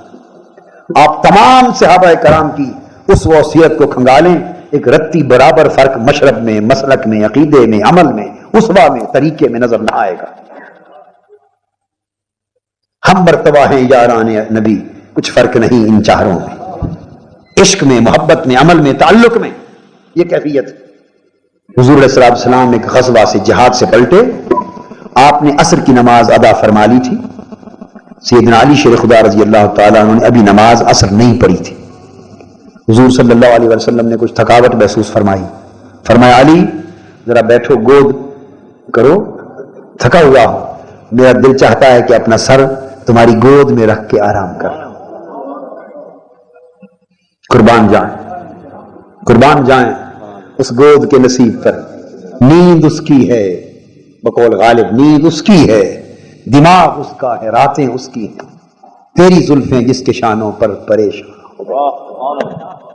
جس گود میں آقا کی زلفیں بکھر گئی، اسی کی گود، اسی کی نیند، اسی کی خواب۔ حضرت علی شیر خدا رضی اللہ تعالیٰ اپنی گود بچھا دیتے ہیں، آقا سر انور رکھ کے آرام فرماتے۔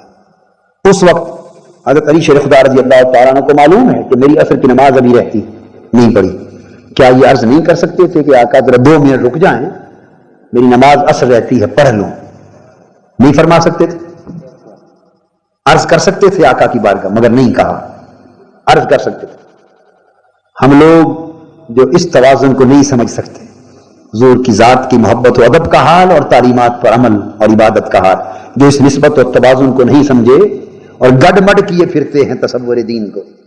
اگر ہم میں سے کوئی ہوتا تو پہلے ہی بولتا حضور ذرا 5 منٹ انتظار فرما لیں، میں نماز عصر پڑھ لوں، کہتا نہ کہتا؟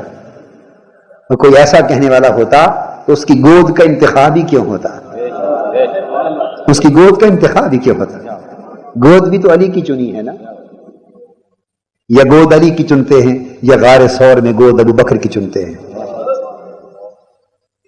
آقا لیٹ گئے، سیدنا علی شیر خدا رضی اللہ تعالیٰ نے نماز کا ذکر ہی نہیں کیا، چپ رہے کہ کہیں محروم نہ ہو جاؤں آقا کے سر انور سے۔ سورج غروب ہو گیا، نماز عصر قضا ہو گئی، سیدنا علی شیر خدا رضی اللہ تعالیٰ عنہ جگایا بھی نہیں۔ یہاں بھی کوئی اور ہوتا نا تو وہ کھنگورا شنگورا مار دیتا، 2-4 بار بھی کسی طریقے سے جاگ پڑے، آنکھ کھل جائے، نماز پڑھ لو، نہیں۔ ادب کا ہے زیر آسماں از عرش نازک تر. ادب ہے آقا کا، اسی میں ایمان ہے، اسی میں دین ہے، اسی سے عمل ہے، اسی سے عبادت ہے، اسی سے قبولیت ہے. جب نماز عصر کی چلی گئی، قضا ہو گئی، مغرب ہو گئی، حضور علیہ السلام اٹھ بیٹھے، چشمان مقدس کھولی، مغرب کے لیے بیدار ہوتے ہی پوچھا علی عصر کی نماز پڑھ لی تھی؟ اب یہ بتائیے، یہ سوال عصر قضا ہونے کے بعد حضور علیہ السلام پوچھ رہے ہیں، یہ سونے سے پہلے آقا نہیں پوچھ سکتے تھے؟ اس وقت نہیں پوچھ سکتے؟ اس وقت ہی پوچھ سکتے تھے نا علی تو میں سونا چاہتا ہوں تیری گود میں، ذرا بتا نماز عصر پڑھ لی ہے یا نہیں؟ نہ آقا نے پوچھا نہ حضرت علی نے ذکر کیا. حضور نے تو اس لیے نہیں پوچھا کہ وہ تو حضرت علی کا امتحان لے رہے تھے. اگر پوچھ لیتے لا محالہ سیدنا علی شیر خدا رضی اللہ تعالیٰ عنہ جواب میں عرض کرتے آقا نماز تو ابھی رہتی. حضور فرماتے اچھا پڑھ لو. مگر وہ تو امتحان لے رہے تھے، جانتے ہوئے کہ نماز علی کی رہتی ہے اور میں سونے لگا ہوں. دیکھنا چاہتے تھے علی کا دھیان اپنی نماز پر جاتا ہے یا میرے آرام پر جاتا ہے. یہی ذات اور تعلیمات کی نسبت کا جو تعلق ہے، اس کا موازنہ یہی سمجھنا چاہتے تھے. علی نے کیا سمجھا ہے؟ نہ پوچھا، حضرت علی امتحان میں کامیاب ہو گئے، امت کو سبق دے گئے کہ ایمان یہ ہے. حضور علیہ السلام نے پوچھا، عرض کی آقا نماز تو میں نے نہیں پڑھی تھی، قضا ہو گئی. حضور صلی اللہ علیہ وسلم اٹھ کھڑے ہوئے، حدیث پاک میں اللہ رب العزت کی بارگاہ میں دعا کی، ہاتھ اٹھائے، عرض کیا اللہم ان علیا کان فی طاعتک بطاعت رسولک. اے اللہ بے شک علی تیری اطاعت میں مشغول تھا اور تیرے رسول کی اطاعت میں مشغول تھا. کہو کیا والو، یہ بتاؤ وقت پر نماز پڑھنا اللہ کی اطاعت ہے یا چھوڑ دینا اللہ کی اطاعت ہے؟ بولیے نا. سیدنا علی شیر خدا تو قضا کیے بیٹھے ہیں، نماز قضا کیے بیٹھے ہیں، اور آقا عرض کر رہے ہیں مولا علی تیری اطاعت میں مشغول تھا. ثابت ہوا کہ جملہ فرائض فروع ہیں، اصل الاصول بندگی استاد اجور کی ہے. آقا نے اللہ کی بارگاہ میں یہ عرض کر کے نماز حضور کے آرام پر قربان کر دی اور نماز کے چھوٹنے پر عرض کیا مولا علی تیری اطاعت میں مشغول تھا.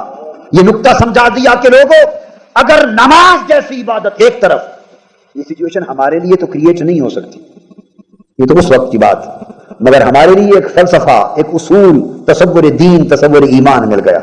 نماز ایک طرف اور آرام مصطفیٰ اگر ایک طرف، ایسی سچویشن پیدا ہو جائے تو حضور کے آرام کی خاطر، حضور کے ادب کی خاطر، حضور کی ذات کی خاطر نماز جیسی عبادت کو چھوڑ دینا، آرام مصطفیٰ کا خیال کر لینا، یہی طاعت خدا ہے، یہی عبادت خدا ہے، یہی تقاضا ایمان ہے. ویسے ہر چیز قربان کر دینا نماز اور عبادت اور طاعت پر، یہ ایمان ہے. مگر ادھر آرام مصطفیٰ ہو، ادھر نماز جیسی عبادت ہو، وہاں حضور کی ذات. میں نے اول تا آخر نقطہ بار بار یہی سمجھایا کہ ذات پاک کے ساتھ عشق، محبت اور ادب کا تعلق مقدم ہے، یہ ایمان کی جان ہے.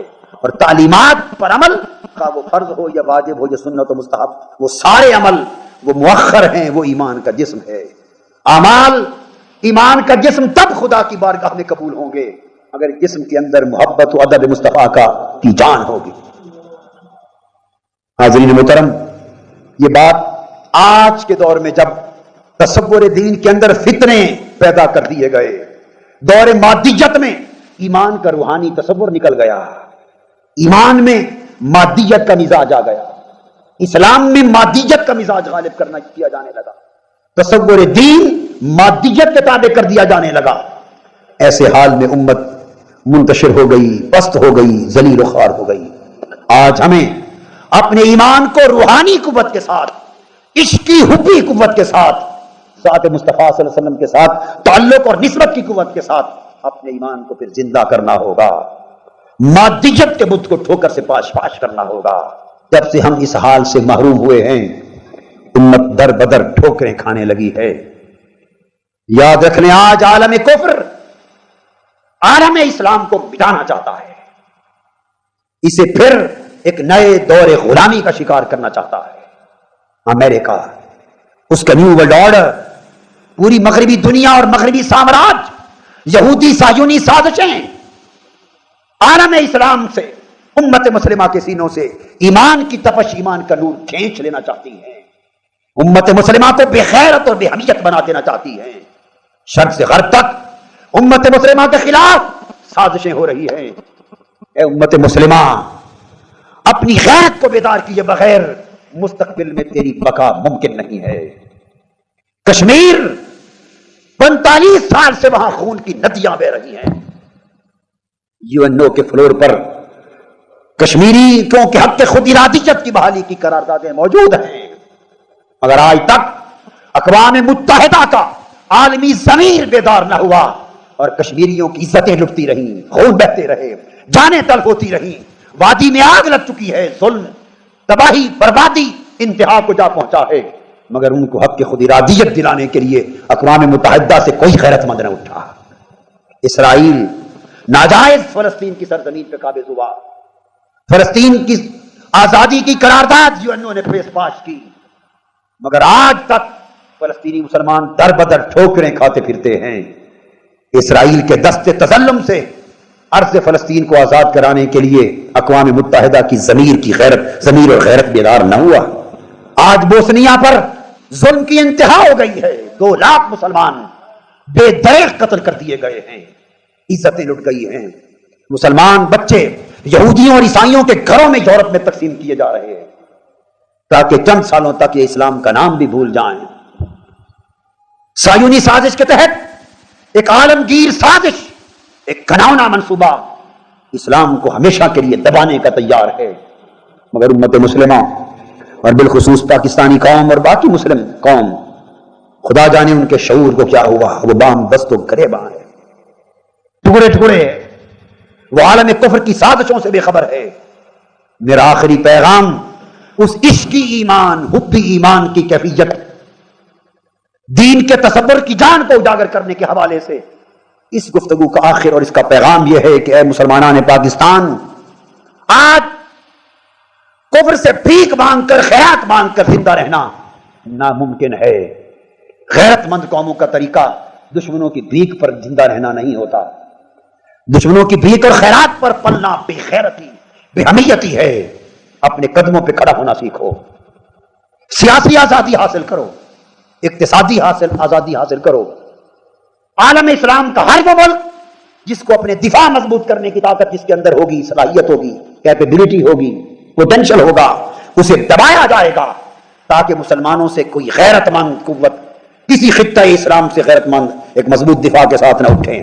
وہ ہمیں محتاط رکھنا چاہتا ہے. اسرائیل کے 2/3 دفاع کے اخراجات امریکہ نے خود اٹھا لیے.